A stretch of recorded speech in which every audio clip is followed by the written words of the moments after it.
మీ business ఏదైనా మీ ఊర్లో promotion చేయాలంటే అది సుమన్ టీవీతోనే సాధ్యం. ఇప్పుడే సంప్రదించండి.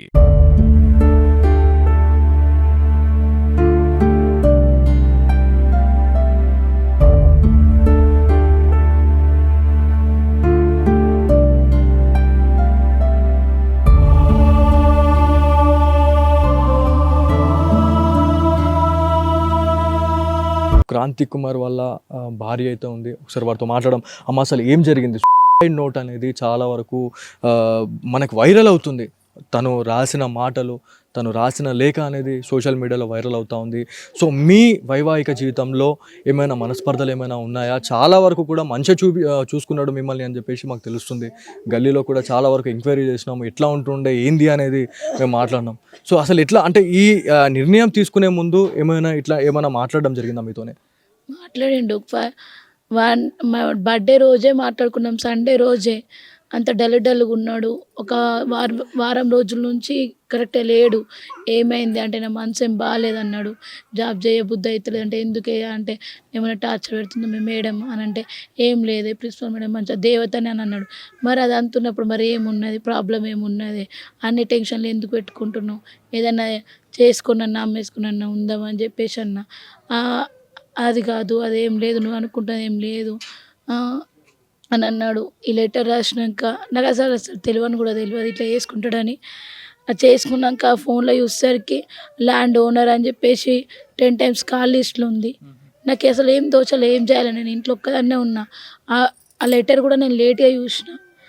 ఎక్కడ పెట్టారు లెటర్? ఎక్కడ పెట్టారండి? డైనింగ్ పైన పెట్టిండు. నేను సెల్ఫ్లలో మొత్తం చూసిన, బుక్ ఉండే ఏది ఏమైనా పెట్టిండా, ఎటు వేయండు పిల్లని తీసుకొని నాకు చెప్పకుండా అని చెప్పేసి ఇడికి వచ్చి మొత్తం అక్కడికి ఇక్కడనే తిరుగుతున్నా, అంతా వెతుకుతున్నా.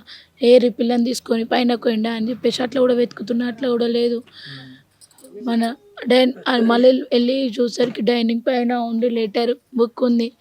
అప్పుడు ఇక అందరికి కాల్ చేసి చెప్పిన. తర్వాత నా ఫోన్ స్విచ్ అయిపోయింది, ఛార్జింగ్ పెట్టడానికి పోయినా ఆయన ఫోన్ అక్కడనే ఉంది. ఫోన్ తీసుకెళ్ళిండు అనుకున్నా, ఫోన్ ఆన పెట్టిండు, సిమ్ తీసేసిండు. నా ఫోన్ పాడైందని చెప్పేసి నా సిమ్ అందులో వేసుకొని నా దగ్గర ఎవ్వరు కాలేజ్ నా టచ్ పని చేస్తలేదని చెప్పి అప్పటిదప్పట్లా అన్నకు, వాళ్ళ బావకి, అఖిలకి, వాళ్ళ చెల్లెకి, అందరికీ ఇన్ఫర్మేషన్ ఇచ్చిన. ఇట్లా కనిపిస్తలేడు నాకే. అలా గల్లీ వాళ్ళ నెంబర్లు ఉన్నాయి, వాళ్ళ ఫ్రెండ్స్ నెంబర్లు ఉన్నాయి, అందరికీ చెప్పినాక వాళ్ళు ఎత్తికిళ్ళు. ఇట్లా తర్వాత నోట్ దొరికింది. తర్వాత కాలేజ్ చెక్ చేసిన, రికార్డ్స్ చెక్ చేసిన, రికార్డ్ లేదు, ఫైనాన్స్ ఏదో దాని లోన్ దాని గురించి ఉంది, గోల్డ్ లోన్ దాని గురించి ఏదో రికార్డ్ 23rd రోజు మాట్లాడిండు, ఆ రికార్డు ఉంది. మళ్ళీ నెక్స్ట్ ఏంటంటే కాలేజ్లో ఓన్లీ ఇది 8 గజాల జాగా కోసమేనంటే ఆయన 10 సార్లు కాల్ చేసిండు కంటిన్యూస్గా. 4 o'clock నుంచి ఆల్రెడీ 1 minute 2 minutes ఏమో మాట్లాడిన తర్వాత నుంచి కంటిన్యూస్గా 10 times వచ్చినాయి. అందులో కాల్ ఏం మాట్లాడిండో అనేది మీకేమైనా తెలుసా? ఏమైనా రికార్డ్ ఏమైనా ఉందా? తెలియదు, నాకేం తెలియదు. ఏదైనా ఉంటే వాళ్ళ చెల్లెతో ఎక్కువ షేర్ చేసుకుంటాడు, అమ్మకి షేర్ చేసుకుంటాడు. నేను అడిగితే నాకు కూడా చెప్పిండు, ఏం లేదు అంతగానము, నువ్వు ఆలోచించదంతా ఏం లేదు అని చెప్పేసి అన్నాడు. ఈ ల్యాండ్ గురించి కూడా వాళ్ళు ల్యాండ్ అమ్ముతా అంటే మీడియేటర్గా ఈ నుండి వేరే వాళ్ళ కస్టమర్ని తీసుకొచ్చిండు. ఆ ఒక చెప్పిండు. ముందు రోజు బర్త్డే రోజే మాట్లాడుకున్నాం ల్యాండ్ విషయంలో, గింతకు మాట్లాడుకున్నామే. ఆయన 15 ఏమో అంటే 12 దాకా వచ్చింది. 12 దాకా గజంకి 12,000 అని చెప్పేసి మాట్లాడిన ఆయన ఒప్పుకున్నాడు. కస్టమర్ ఒప్పుకున్నాడు. తీసుకుంటానే టైంకి ఈయన అమ్మ అన్నాడు. ఫస్ట్ అమ్ముతా అని చెప్పిండు, తర్వాత అమ్మ అన్నాడు అని చెప్పేసి చెప్పిండు. అదే రోజు అది ఇస్తే మన అంతా క్లియర్ అయిపోతుండే అని కూడా చెప్పిండు. అదే ఒకటి లాస్ట్. ఎక్కడ చేస్తుండు జాబ్? ఎక్కడ చేస్తుండు క్రాంతి కుమార్? ధర్మారం. ఏం చేస్తున్నాడు? Computer operator, DO data entry operator. అది కాంట్రాక్ట్ బేసేనా లేకపోతే అది గవర్నమెంట్? Out sourcing job. ఆయన జాబ్ పరంగా కూడా అంత మంచిగానే క్లియర్గా ఉంది. ఆయన ఎంత మంచోడు, అంత అందరికి మంచిగా చేసిండు, ఏం చెడు చేయలే. మాకు చిన్న గొడవలైనా మేము సాల్వ్ చేసుకున్నాం, అంత మంచిగా ఉన్నాం. అన్ని కష్టాలలో వెళ్ళినాం, అన్ని కష్టాలు ఫేస్ చేసిండు, కానీ ఇక్కడ దాకా తెచ్చుకోలేడు. ఆయన మా పెద్ద బిడ్డని సంవత్సరాలు పుట్టినప్పటి నుంచి మేము సంవత్సరాల కొద్ది నీలోఫర్ హాస్పిటల్లోనే ఉన్నాం. అయినా అంత ధైర్యంగా ఉన్నాం మేము ఇద్దరం, చేసుకుంటా స్టంట్లు పడ్డా చేసిన 2 స్టంట్స్ పడ్డాయి. ఆమెకి లెఫ్ట్ సైడ్ ఒకసారి 3 మంత్స్ ఉన్నప్పుడు ఒక సర్జరీ అయింది, 5 మంత్స్ ఉన్నప్పుడు ఒక సర్జరీ అయింది.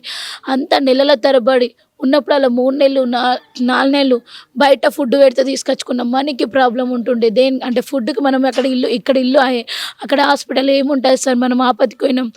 ఫుడ్ కూడా బయట పెట్టిన ఉంటారు కదా డోనర్స్ ఇచ్చేవాళ్ళు, అక్కడికి వెళ్ళి తీసుకొస్తుండే. వెయిట్ చేసి ఇస్తే మందిలో పోయి తీసుకొని వచ్చి ఆ తిండి తిన్నాం మేము. అలాంటి తిండి తిని అంత కష్టంలో ఫేస్ చేసినా కానీ అప్పుడు కూడా ఇట్లాంటి డిసిజన్ తీసుకోలే. నిన్నెందుకు తీసుకున్నాడో తెలియదు, అర్థం కాకుండా. పోలీస్ అధికారులతోని మీరు మాట్లాడడం జరిగిందా? మరి కాల్ రికార్డ్స్ ఏమైనా తీయండి, ఆ కాల్ డేటా తీస్తే మీకు ఏదో ఒక పరిష్కారం అనేది తెలుసు. అంటే ఏం జరిగింది అనేది ఇవాళ ప్రతిదీ కూడా మన ఫోన్ నుంచే మనకి ఏది జరుగునా మనకు జరుగుతూ ఉంది. కాల్ డేటా గురించి ఏమైనా మీరు మాట్లాడడం జరిగింది? అంటే అన్ఎక్స్పెక్టెడ్, ఎవరికి తెలియకుండా, అంటే బర్త్డే సెలబ్రేషన్ చేసుకున్న వ్యక్తి మరునాడే తను చనిపోవడం అనేది ఆషామాషి వివరం కాదండి. సో ఏదో ఒక బలంగా ఏదో ఒకటి ఇన్సిడెంట్ జరుగుంటేనే తను చనిపోయిండు. సో పోలీస్ అధికారులకు మీరు ఏం చెప్పాలనుకున్నారు దీనిపైన? అసలు మాట్లాడిండు కాల్, ఇప్పుడు కూడా చూసినాము. మా మరదలు చూసింది, 1 మినిట్ మాట్లాడిన తర్వాత కంటిన్యూస్గా 10 టైమ్స్ కాల్స్ వచ్చినాయి, అవి లిఫ్ట్ చేయలేడు. మరి వాళ్ళు ఏం మాట్లాడిల్లో ఇంకా అది కూడా మేము తెలుసుకుందాం, చెప్దాం, ఇన్ఫర్మేషన్ ఇస్తాం సార్.